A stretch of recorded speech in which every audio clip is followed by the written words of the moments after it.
Hi, it's Gab, and I'm reviewing Beasts of the Southern Wild, a drama fantasy centering on a 6-year-old girl named Hush Puppy and her life experience in an area in southern Louisiana, Delta, wrong side of the levee area known as the Bathtub, where there's a sort of a ragtag band of folk living sort of very counterculture, off the radar lifestyle of sort of scavenging, living by their own rules on the very fringe of this society. And this girl is motherless. She's with her father, and the rest of this group, this band of people, are like extended family, and they survive and they embrace life. Despite a large storm that hits and puts their lifestyle and their lives in jeopardy.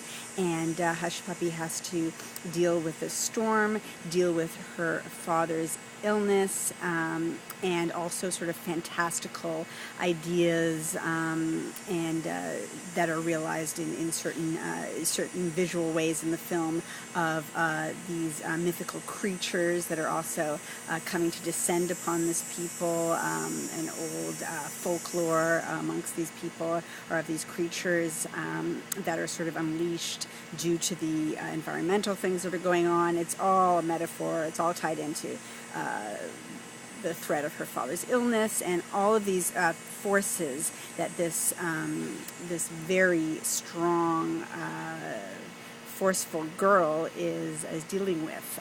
She, at the beginning of the movie, feels that she's the center of the universe, and continues to feel that way while also being overwhelmed, or almost overwhelmed, by all of these forces, and being forced to realize that she is but a piece of a huge tapestry that is the universe. So some very grand themes, and yet a very sort of specific, individual, focused person's story for this, about this young girl. The young girl is wonderful. The actress, the way she carries herself and is so believable in this role. She reminded me a little bit of my 9-month-old daughter, just in her strength and her stubbornness and her fire.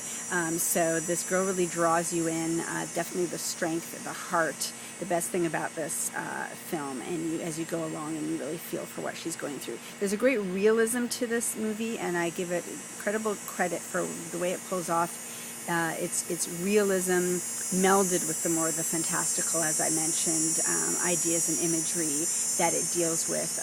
There's some beautiful imagery and cinematography, and the score all come together very nicely.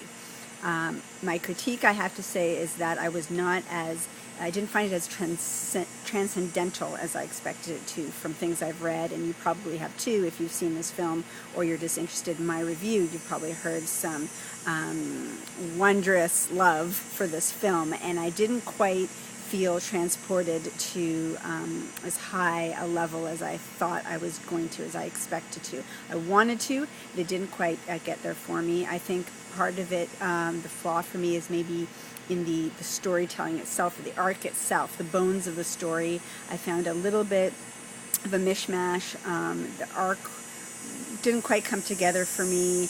I never truly felt grounded in where the story was taking me, which can be okay, but in this way I didn't quite appreciate the way the story was a bit mashy for me.